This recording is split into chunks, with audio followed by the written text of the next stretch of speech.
Item number 3, the presentation of the budget workshop.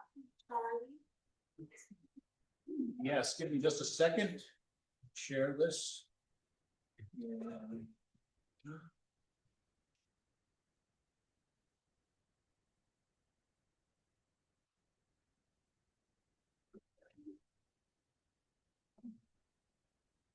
All right. Okay. Not a lot to add tonight. We kind of took this close to the finish line last meeting, and we'll briefly go over that. Tonight we'll go over the numbers that are highlighted in yellow. Just to the left of that, for the people in the audience, you can see where we were at our 324 meeting. We were at an expenditure budget of 27,572,000. But to remind you, when we plug in our tax at the tax cap, which is the number that the board has given direction we will go out at, we have a shortfall of $182,265. So you can see the column in the yellow now highlighted. We increased our, decreased our expenditures by about $60,000. On the next slide before, you can see that we go back, decrease our expenditures by about $80,000 from 27,572,000 to 27,512,000. If we look up at our revenues now, we've gone from 27,389 to 27,512, increased them by about $120,000. Some expenditures, 60,000 or thereabouts taken out, increased revenues by about $120,000. That resolved the $182,000 gap that we had last meeting. This was what we had reviewed at the last meeting. I'll give just a second for everyone to take a quick look at this. If there are any specific questions, I can try to answer them, but this was all reviewed at the last meeting. This was getting us, we were at that $1,031,000 gap. The very last time we did that 182. Basically the plug number when we left the last meeting. All these other items were items that had been reviewed with the administration, the Board of Education, and at this point in time will be part of the budget for 26-27. I'll give just a second. Okay, so the 182,265, the bottom number, which is the additional adjustment that was needed. Again, what we did is we reduced some expenditures by about $60,000, and you can see what they are there. It was primarily focused on a few BOCES items. There's science kits that we received from BOCES. There's this the Buzz software, and there's a distance learning poster. Item is that we've eliminated some of our all of our distance learning programs through BOCES. There's still a base cost that we were contemplating keeping for the sole reason that there was some additional distance learning programs that were added during the year. We would have the opportunity to swing back into them. But at this point in time, we made the decision we're not going to run any distance learning program through BOCES. So we're going to eliminate that $22,000 base cost as well. Other than that, you can see 4, 5, and 6. 4 or 5 are a couple of clubs and co-curricular programs that are being recommended to be eliminated, and then some software that we also purchased from BOCES that is utilized to a very low level by our teachers at $12,000. So those are the additional expenditures. 7, 8, 9, and 10.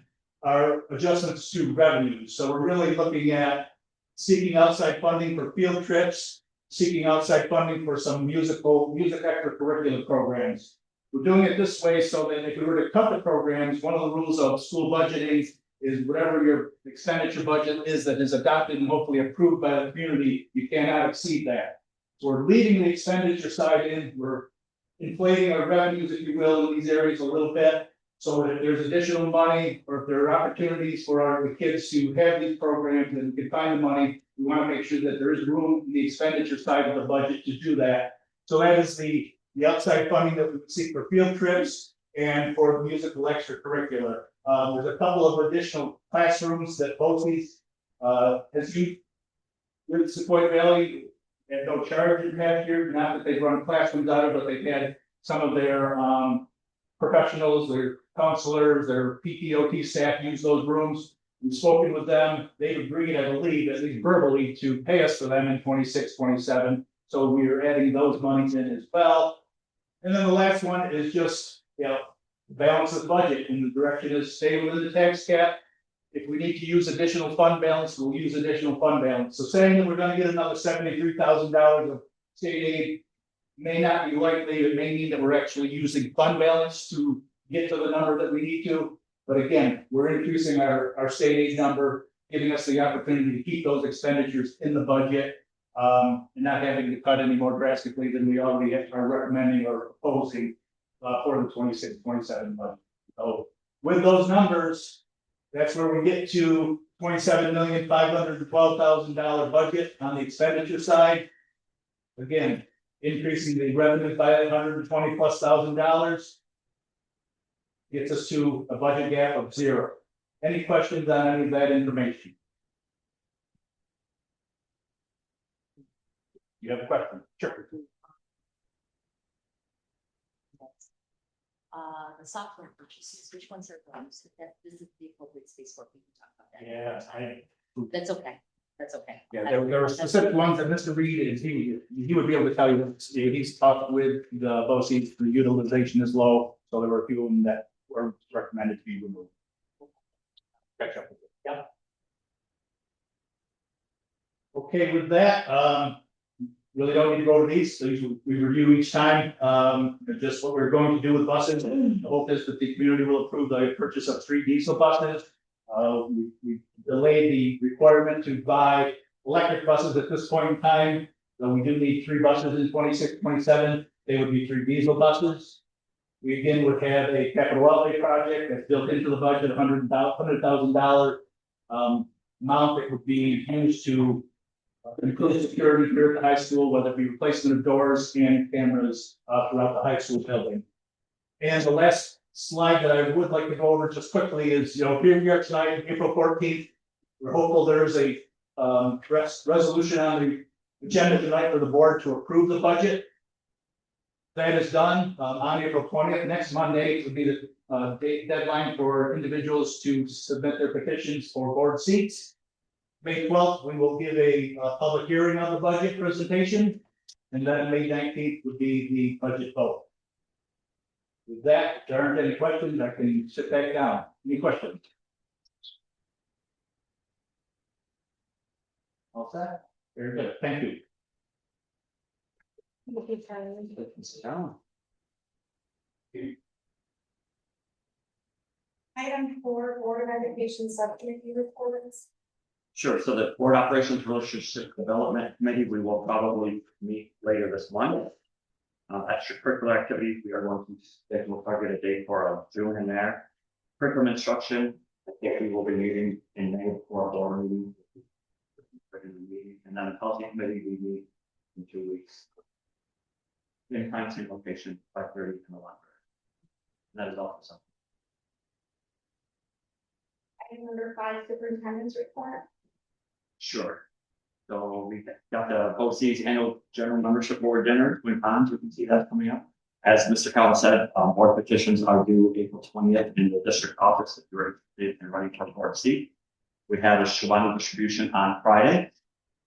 We will be hosting the SRE reading carnival in the middle school on Friday as well, 6 o'clock in the gymnasium of the middle school.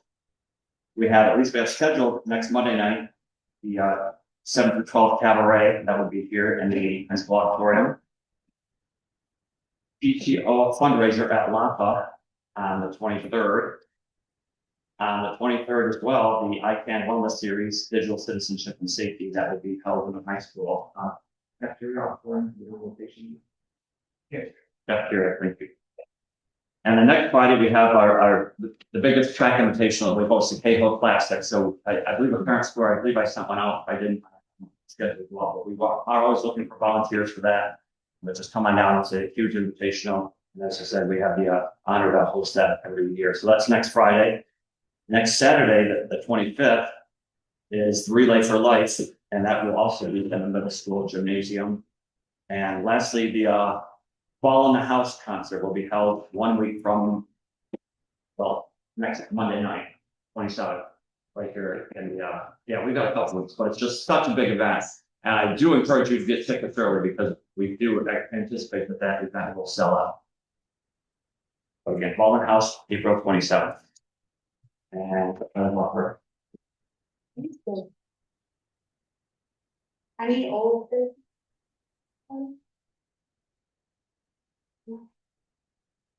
Alright, item number 7, new business, I'll read 7.1 through 7.14. 7.1, approval of a director of instructional and business services.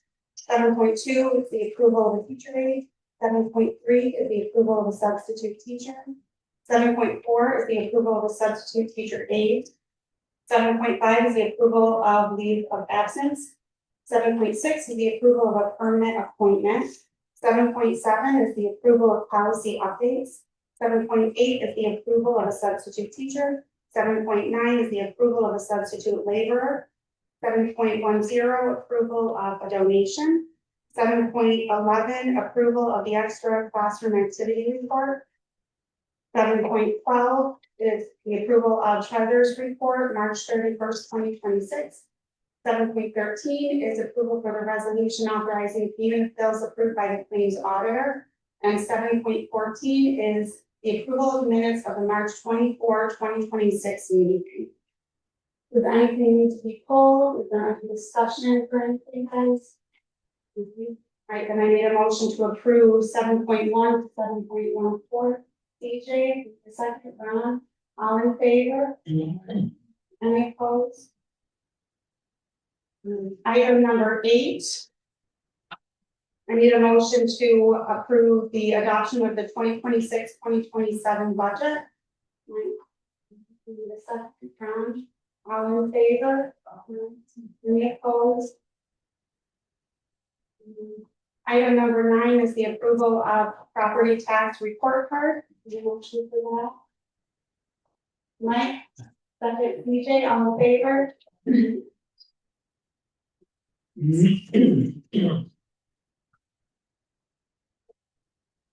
Item number 10, miscellaneous topics.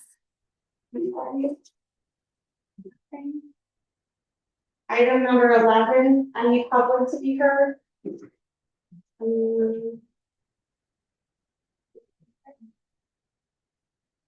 All right, David, do we have executive session tonight?